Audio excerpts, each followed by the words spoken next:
ભાઈ બહેનો, હું કાંથી મને શરૂ કરવું એ જ સમજ પડતું નથી. બહુ બધું બોલાઈ ગયું છે.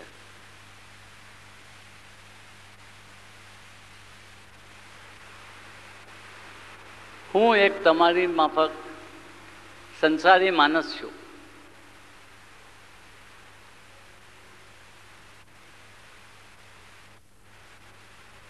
જે સંસારમાં રહે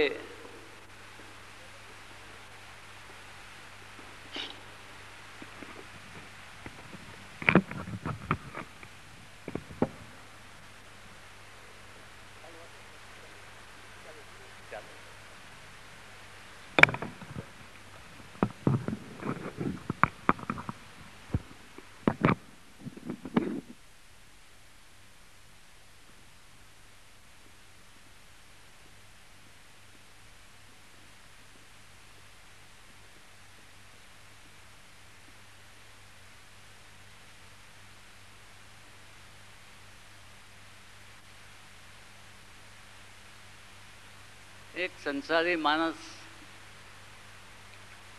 આખા દિવસમાં પોતાની ફરજ નિભાવે પછી એને કેટલો સમય મળે કે યોગના ઊંડાણમાં એ ઉતરી શકે. યોગ એક મહાસાગર છે. એ કાંઈ સરળ રીતે સમજાતું નથી. અને મારી અત્યાર સુધીની 76 વર્ષની ઉંમરમાં મેં ઘણાકને જોયા છે કંઈક ફાંફા મારતા.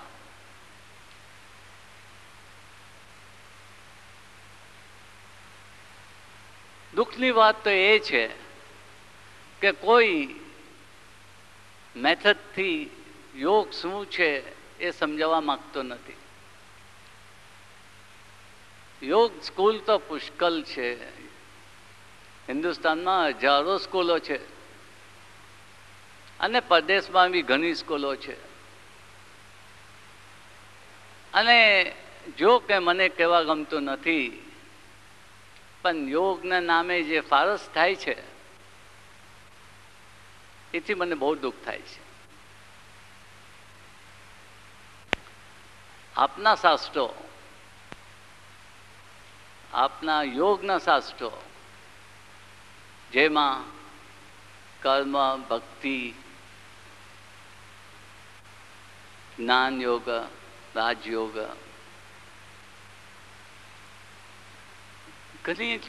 ઘણી રીતે યોગને સમજાવવામાં આવે છે. અને સાધારણ માણસ તો માને છે કે યોગ બધાને માટે છે જ નહીં. યોગ જો સામાન્ય માણસને માટે ન હોય તો તમે ને હું કાં જઈએ?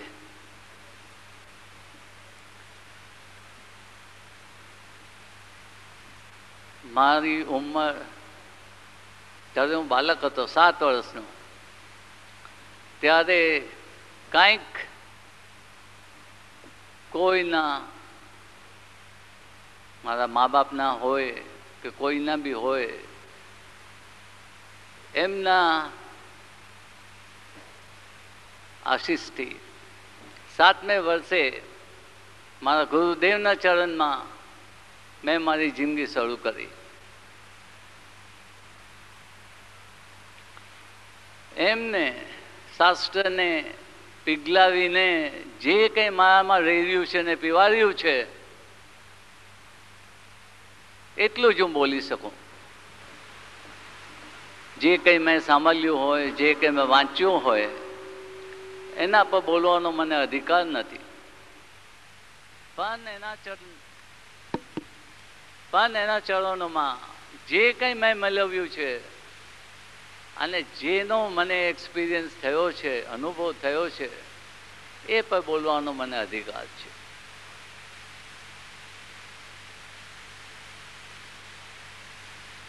સામાન્ય માણસ એની જિંદગીમાં હાર જીત, ખુશી, દલગીરી દરેક ચીજ અનુભવે છે. અને ઇમોશનલી બહુ દુઃખી થાય છે. દરેક હ્યુમન બોડી બ્રેઇન સિસ્ટમ જે કહેવામાં આવે છે એ nothing else but an emotional factory and a chemical factory. આ કેમિકલ ફેક્ટરીમાં જે નેગેટિવ ઇમોશન્સો આવે એના રિએક્શન તો બહુ ભયંકર થાય છે.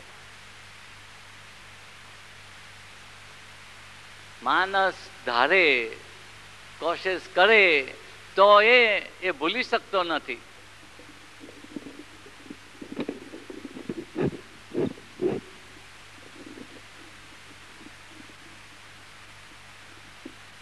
જે નેગેટિવ ઇમોશન્સો એનામાં ફરે છે તેનું મસલ્સ, ટિશ્યુઝ, નર્વ્સ, ઓર્ગન્સ એના પર શું વીતે છે એ કલ્પી શકાતો નથી. આજથી અબાઉટ 70 વર્ષ આગળ ડૉક્ટર બાગ થઈ ગયા. એ એમડી ડૉક્ટર હતા. એમને સાધારણ મનુષ્યની ઉપર સ્ટડી કરી, તેના ઇમોશન્સ સ્ટડી કર્યા. એને એટલી હદ સુધી સ્ટડી કર્યું કે એક માણસ કેમ બેસે છે, કેમ ચાલે છે, શું બોલે છે, એ બધું એના નેગેટિવ ઇમોશન પર આધાર રાખીને કરે છે. એને બહુ વિચાર કર્યો પછી એને એમ ખ્યાલમાં આવ્યો કે દરેક હ્યુમન નેગેટિવ ઇમોશનની સામે ભગવાને એક સુંદર પોઝિટિવ ફ્લાવર બનાવ્યું છે. આ નેગેટિવ ઇમોશનના પરિણામે જે શરીરમાં ખામીઓ ઉત્પન્ન થાય છે એના પર જો આ પોઝિટિવ ફ્લાવર્સના એક્સ્ટ્રેક્ટ વાપરવામાં આવે તો ઘણો ફાયદો થાય. આ ડૉક્ટર બાગ છેલ્લા 60-70 વર્ષની વાત પર થઈ ગયા. એમને આ ડિસ્કવરીને માટે મેડિકલ કાઉન્સિલે એમની ડિગ્રી લઈ લીધી હતી. પણ જ્યારે એમના પરિણામો એટલા સુંદર આવ્યા અને જે એલોપેથી ન કરી શકે એ એમને કરીને બતાવ્યું, ત્યારે એમને 15 કે 17 વર્ષ પછી રીઇન્સ્ટેટ કરવામાં આવ્યા.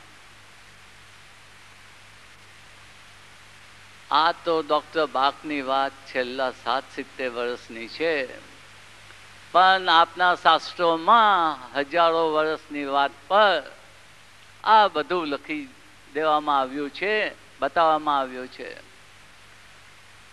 ઋગ્વેદના જમાનામાં સ્વરનાદી શાસ્ત્ર જે ઉત્પન્ન થયું છે, સ્વર એટલે શ્વાસ અને નાડી એટલે હેલ્થ. સ્વર અને નાડી એ બેની વચ્ચે શું રિલેશનશિપ છે? સ્વરને લીધે નાડીમાં ફરક પડે છે. આની ઉપર અદ્ભુત ગ્રંથ લખવામાં આવેલો છે. આજથી 100-200 વર્ષની વાત પર કોઈ મારા જેવા મૂર્ખે શિવ સ્વર ઉદય એવું એક પુસ્તક શરૂ કરી દીધું કે જે ડાયલોગ છે, વાતચીત છે ભગવાન શંકર અને પાર્વતી વચ્ચે. પણ આ પુસ્તક તો બિલકુલ મટીરિયલ સ્ટાઇલ પર લખવામાં આવ્યું છે. એની અંદર તમને દીકરો થશે કે દીકરી અને આવું બધું બતાવવામાં આવે છે. પણ અસલ સ્વરનાદી શાસ્ત્ર જે છે એ મનુષ્યની હેલ્થ કેમ ખરાબ થાય છે અને કેવી રીતે એને પાછી સરળ રીતે સારી બનાવવામાં આવે. સ્વરથી એની તબિયત બગડે, નેગેટિવ ઇમોશન્સથી એની તબિયત બગડે અને સ્વરથી પાછું એની તબિયત સુધરે અને નેગેટિવ ઇમોશન્સ જો પોઝિટિવ ઇમોશનમાં ફેરવાય એના સિમ્પલ સ્ટેપ્સો બતાવવામાં આવ્યા છે. અને આ સ્ટેપો જે બતાવવામાં આવ્યા છે તેને માટે ફક્ત તમારી પાસે જો 5-10 મિનિટ હોય રોજ, તો તમારા કંઈક વર્ષોના આંગમાં અને મગજમાં દબાયેલા એલિમેન્ટ્સ, દુઃખ દર્દ નીકળી જાય છે. આજે 76 વર્ષની ઉંમરમાં એક દિવસ મારું માથું દુખ્યું નથી, એક દિવસ પેટમાં દુખ્યું નથી, એક દિવસ મને ઊંઘ ન આવી હોય એવું જાણતો નથી. ઘણી જોરમાં ભૂખ લાગી આવે ને તો 48 કલાકે ખાઈ લઉં, નહીં તો સાધારણ રીતે 72 કલાકે ખાઈ લઉં. અને તે છતાં આ જે મારી હેલ્થ છે, જે આજે આખું મારું શરીર જે આ ઇલેસ્ટિક છે એ સાપર છે. સ્વર, એક શબ્દ સ્વર. પણ જેમ એક છરી ઉપયોગમાં બી આવે અને તેનો દુરુપયોગ બી થાય, તે જ પ્રમાણે આ સ્વર જો ખોટો ચાલે તો બહુ નુકસાન કરે અને સાચો ચાલે તો બહુ ફાયદો કરે. આ સાચો સ્વર શું છે અને આ સ્વરની સાથે રિધમ બોલ વાપરવામાં આવે છે, તો આ રિધમ શું છે? આ કોઈ એક માણસની ઉપજાવેલી રિધમ નથી, આ કોઈ એક માણસનો ઉપજાવેલો સ્વર નથી. આપણા શાસ્ત્રમાંથી, સ્વરનાદી શાસ્ત્રમાંથી અંતે ઓલ પર્પઝ યોગા બ્રેથ કરીને જે બોલાય છે એ આ સ્વર છે. અને રિધમ તમે ને હું જન્મ વખતે જે શ્વાસ લેતા હતા, જે રિધમથી લેતા હતા, એ જ રિધમ પાછી અપનાવવાની છે. કાંઈક નવું કોઈએ શોધ્યું નથી. એટલે ભગવાનનો આપેલો સ્વર, ભગવાનને આપેલું રિધમ ફરીવાર એકવાર આપણા બોડીમાં સજીવન કરવાનો છે. અને આ રિધમ પર રચાયેલી 2-3 એક્સરસાઇઝ અને સ્વર પર રચાયેલી 2-3 એક્સરસાઇઝ જો તમે રોજ કરો તો હું ખાતરીથી કહી શકું છું કે જે બી કંઈક તમારામાં હશે, જે દુઃખ દર્દ તમારામાં હશે, એ બધા દૂર થશે. આપણે જે જીવન જીવી રહ્યા છીએ, સંસારી જીવન જીવી રહ્યા છીએ, એમાં આપણે કાંઈક કાંઈક અનુભવીએ છીએ અને ન ગમતું બી ગલી જવું પડે છે. શિક્ષક બોલે, શેઠ બોલે, કોઈ ઉપરી બોલે તો આપણે તે ગલી જવું પડે, ભલે આપને ખરું લાગે યા નહીં, આપને ગમે કે નહીં. એના પરિણામ શું આવે છે? શાસ્ત્રો કહે છે કે આના પરિણામે આપણા શરીરમાં ગ્રંથિ બંધાય છે, નોટ્સ, ગાંઠ. અને એ ગાંઠો જ્યારે બંધાય છે ત્યારે તે એરિયામાં આપણે પેન, દર્દ, પેન અનુભવ કરીએ છીએ. એ એરિયા કયા કયા છે? એક આ, એક આ, એક આ, એક આ પેટ, એક કમર, એક સ્પાઇન અને તેના મણકા, આ ગૂંથણ. 30-40 વર્ષની ઉંમર થાય કે આમાં પેન અનુભવ કરીએ છીએ. ભગવાને આ શરીર તો આપ્યું છે કે 70-80 બી ઉંમર થાય તો કોઈ જાતનું પેન ન થવું જોઈએ. પણ આજનું જીવન એવું છે કે જેને લીધે આપણને નેગેટિવ ઇમોશન્સો અનુભવ કરવામાં આવે અને તેને લીધે જે એસિડ આપણા બોડીમાં થાય, ઉત્પન્ન થાય અને જે નેગેટિવ ઇફેક્ટ્સ તેની આપણા બદનમાં ઉત્પન્ન થાય તેના પરિણામ આપણને ભોગવવા જ પડે છે. જો કે હિન્દુસ્તાનમાં જે બી કંઈ આપણે અનુભવીએ, જે બી દુઃખ આપણે સહન કરીએ, એ કર્મના એક શબ્દ નીચે બધું વહી જાય છે. કર્મની બી હદ હોય છે. દરેક ચીજને આપણે કર્મથી જ સમજાવવી એવું માનતો નથી.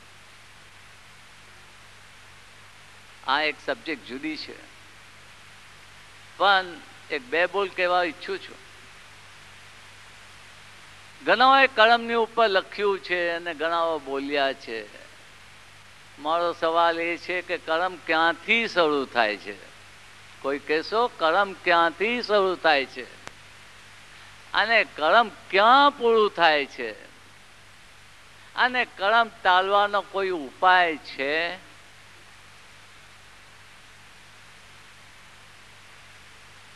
આપણે મનુષ્ય છીએ. ભગવાનને મનુષ્યને એવી રીતે રચ્યું છે કે સારા વિશ્વમાં બધું મળશે પણ એક મનુષ્ય નહીં મળે. આ એનું મગજ છે ને, એની અંદર સાયન્સ કહે છે કે there are 16,000 million cells. કેટલા? 16,000 million cells. અને એક cell, each cell can carry out 10 independent functions. So each cell can carry out 10 independent functions. એટલે તમારી પાસે કેટલી શક્તિ થઈ તેનો કાંઈક ભાન આવે છે? ભગવાને કેટલી શક્તિ તમારામાં મૂકી છે? પૂરા વિશ્વમાં there are only 16,000 million galaxies. હવે આ બેની વચ્ચે કઈક સંબંધ હશે ભગવાનનો રચેલો? આ મનુષ્ય, એનું મગજ અને એનું શરીર કે જેની અંદર દુનિયાના દરેક ઇન્વેન્ટેડ ઇન્સ્ટ્રુમેન્ટ્સ અને જે આવતીકાલે બી ઇન્વેન્ટ થશે તે બધા ઇન્સ્ટ્રુમેન્ટ આ બોડી બ્રેન સિસ્ટમમાં હાજર છે. ઇન્સાન એટલી બધી શક્તિ સાથે જન્મ લે છે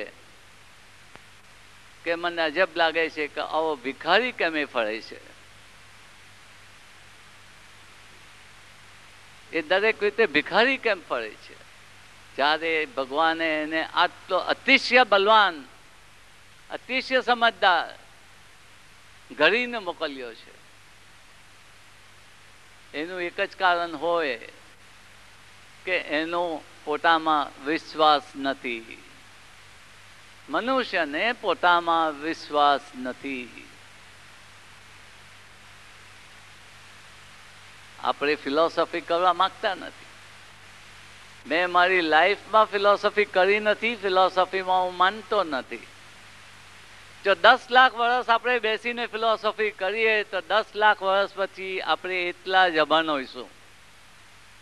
પણ ચાઇનીઝમાં એક પ્રોવર્બ છે, A journey of 1,000 miles begins with the first step.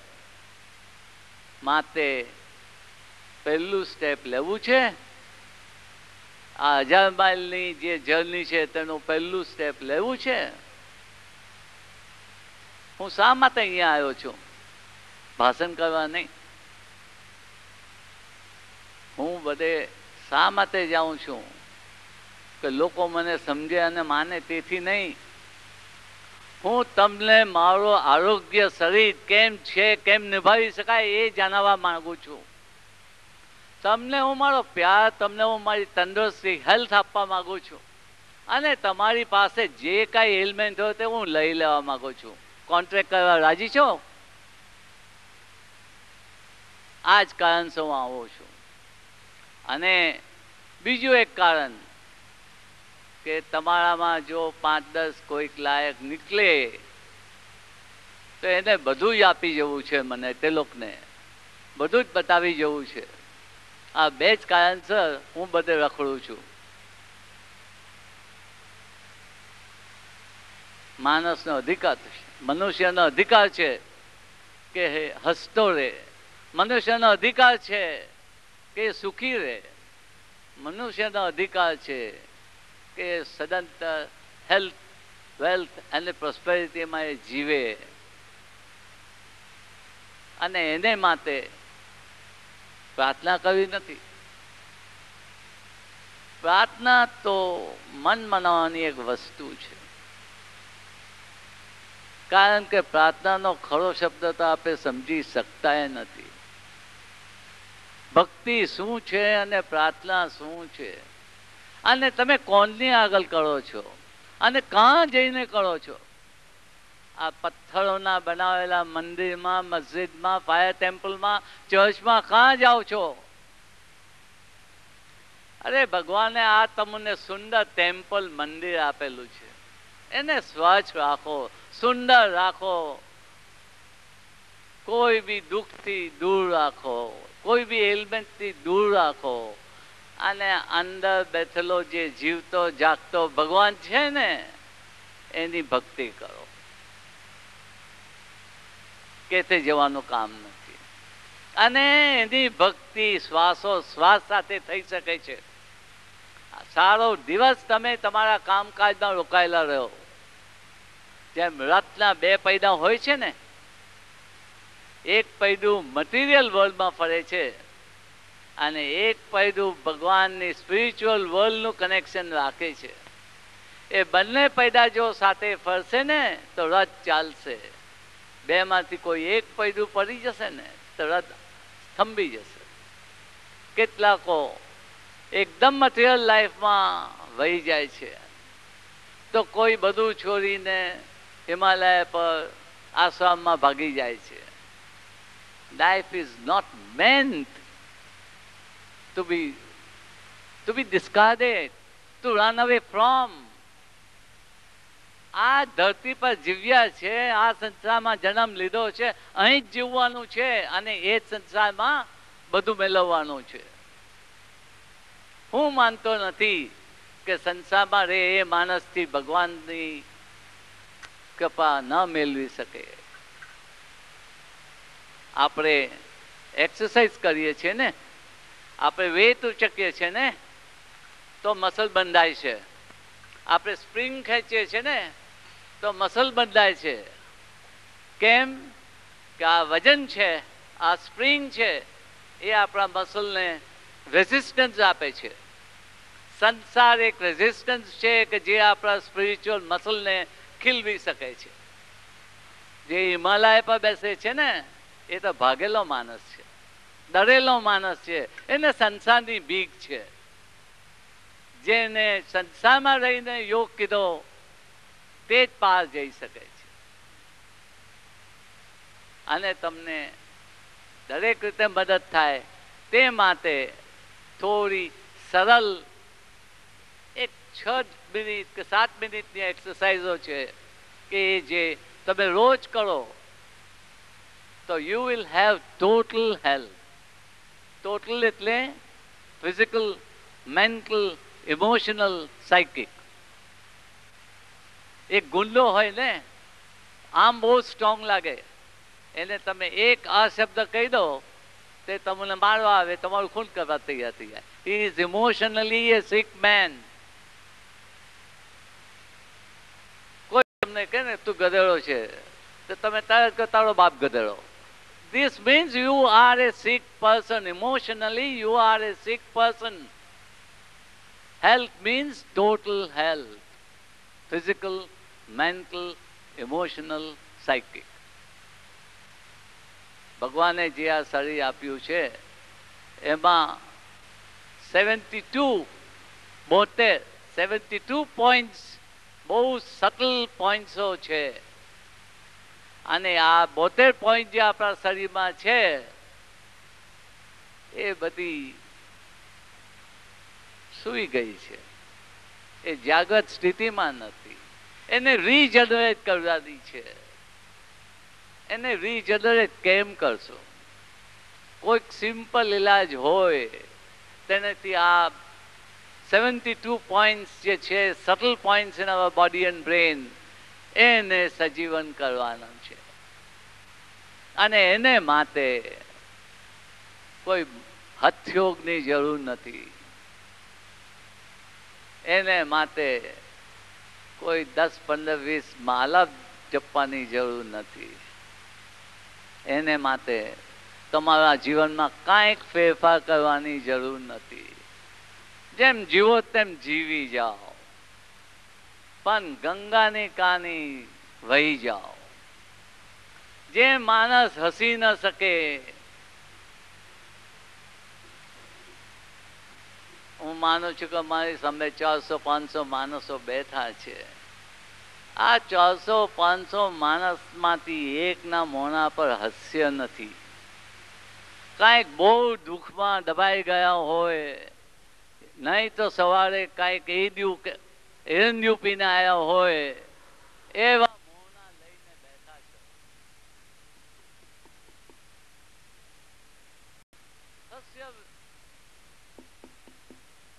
હાસ્ય વિનાનો ઇન્સાન નહીં. શા માટે તમારા મોં પર હાસ્ય નથી? શું ચીજ તમને દબાવી રહ્યું છે? કયા ઇમોશનમાં તમે ફસી રહ્યા છો? ભાઈ, હું આમ નથી કહેતો કે સંસારી માણસ દુઃખી ન હોય. મારા જીવનમાં એટલું બધું થઈ ગયું છે કે જેમાંનો 10મો ભાગ કોઈ સાધારણ મનુષ્યને મળે તો એ કૂવો કે તલાવ પૂરવા જાય. પણ તે છતાં મારા મોં પરથી હાસ્ય કોઈ દિવસ હટ્યું નથી. અને તેને માટે મેં કોઈ કોશિશ કીધી નથી કે મને હસતા રહેવું જોઈએ. પણ શા માટે મને દલગીર થવું જોઈએ? શા માટે મને રડવું જોઈએ? શા માટે? ભાઈ, હું મનુષ્ય છું, ભગવાન નહીં. હું ભૂલ્યો છું, ચૂક્યો છું. તેથી કઈ એવું પાપ નથી કે તે ક્ષમા નહીં થઈ શકે. ભગવાન એટલો ઓછો દયાલુ છે કે અંજાનપણામાં જે કાંઈ થયું હોય તેનો બી એ શિક્ષા માંગે. હું નહીં માનતો. એ જો દયાલુ છે તો પછી શા માટે આપણે આ બધા ગભરાઈને જીવીએ છીએ? શા માટે?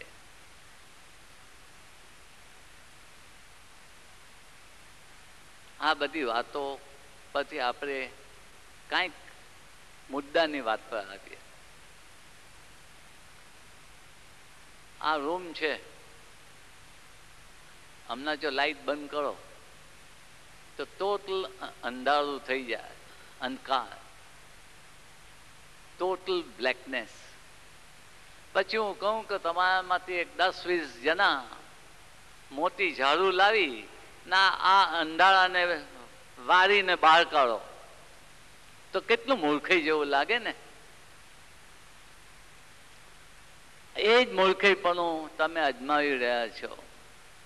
તમારામાં જે અનહેપીનેસના કારણો છે, તબિયતના કારણો છે,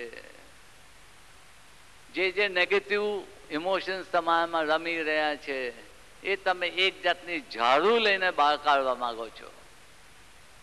હવે આ અંધકારની જગ્યાએ જો આપણે સ્વિચ ઓન કરીએ લાઈટ, તો અંધકાર ખસી જાય છે. એ શું પુરવાર કરે છે? સાયન્સનો પહેલો લો. Two things cannot occupy the same place at the same time. Either there is conflict in you or there is rhythm in you. The choice is yours. समझ गया? Either there will be conflict in you or there will be rhythm in you. The choice is yours. જો તમે rhythm અપનાવવા માંગો છો તો હું તમને રિધમ સમજાવીશ. એક બાળક જ્યારે જન્મ લે છે, પહેલા 9 મહિના એની ગ્રોથ એટલી ઝડપી હોય છે કે we can see the child growing. પછીના 9 મહિના the growth is also great but not so much as in the first 9 months. અને ત્રીજા 9 મહિનામાં બી ગ્રોથ તો એની છે પણ થોડી ધીરી છે. આ 27 પહેલા મહિનામાં એ સ્વર કેવી રીતે લે છે, એનું બ્રીધિંગ શું છે ને એના બ્રીધિંગમાં રિધમ શું છે. શાસ્ત્રોએ આ સ્ટડી કીધું છે કે જન્મતા બાળકમાં ભગવાને શું રિધમ મૂકી છે અને એની શ્વાસની ગતિ કેટલી છે અને એ ગતિની સાથે એ રિધમ કેમ મેળવે છે. આપણે કંઈક નવું શોધ્યું નથી. We are going back to nature. બધા જ, every one of you and me, we all have taken birth with that type of breath. એની ગતિ, એનો રિધમ ફિક્સ. હું કોઈક નયા પ્રકારનું બ્રીધિંગ કરતો નથી અને મેં કઈ નવી શોધ કીધી નથી. જે કોઈ માને કે એને શાસ્ત્ર કરતા વધારે નોલેજ છે એ મૂર્ખ છે. અને શાસ્ત્રમાં એટલું બધું જમા થયેલું છે કે અમેરિકા જર્મની જવાની કોઈ જરૂર નથી. એ શાસ્ત્ર કહે છે કે બાળક પહેલા 9 મહિના 36 મિનિટના શ્વાસ લે છે અને તેની રિધમ એક ચોક્કસ છે.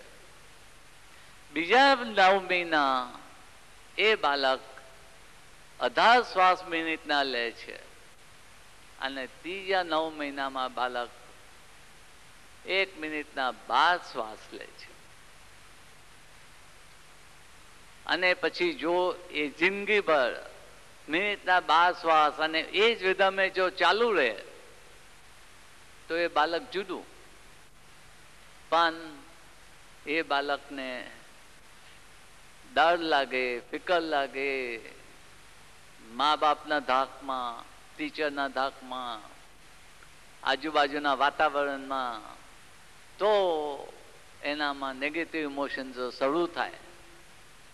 કારણ કે એક હ્યુમન બાળક, મનુષ્ય અને તેનું બાળક 27 મહિનાનું હોય ત્યારે એ ઘણું સમજુ હોય છે.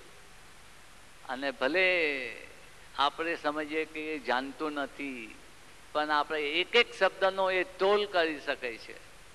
અને ઘણીક વાર આપણે અંજાનપણામાં જે બોલી દઈએ છીએ તેની અસર એના પર ભયંકર થાય છે. એટલી બધી થાય છે કે એ એના બુઢાપામાં બી એને યાદ રહે છે. મારી માં આમ બોલેલી, મારા પિતાએ માને આમ કરેલું, એ ભૂસવાતો નથી.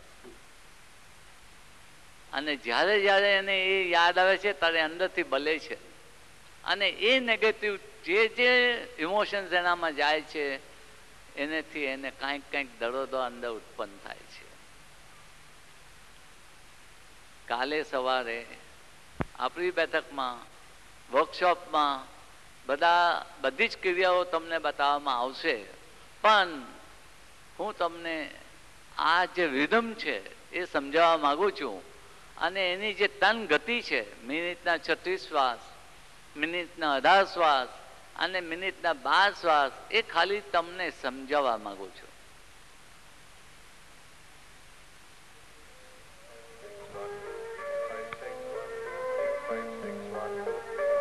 આ બાળક જન્મે છે ત્યારે મિનિટના 36 શ્વાસ ચાલે છે, તેનું રિધમ સમજાય છે.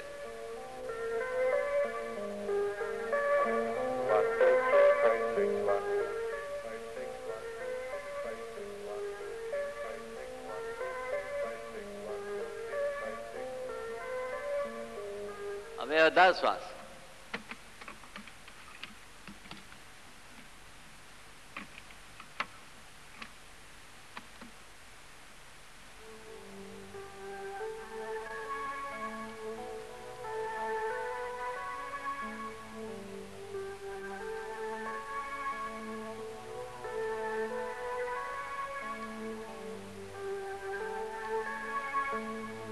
હવે 12 શ્વાસ.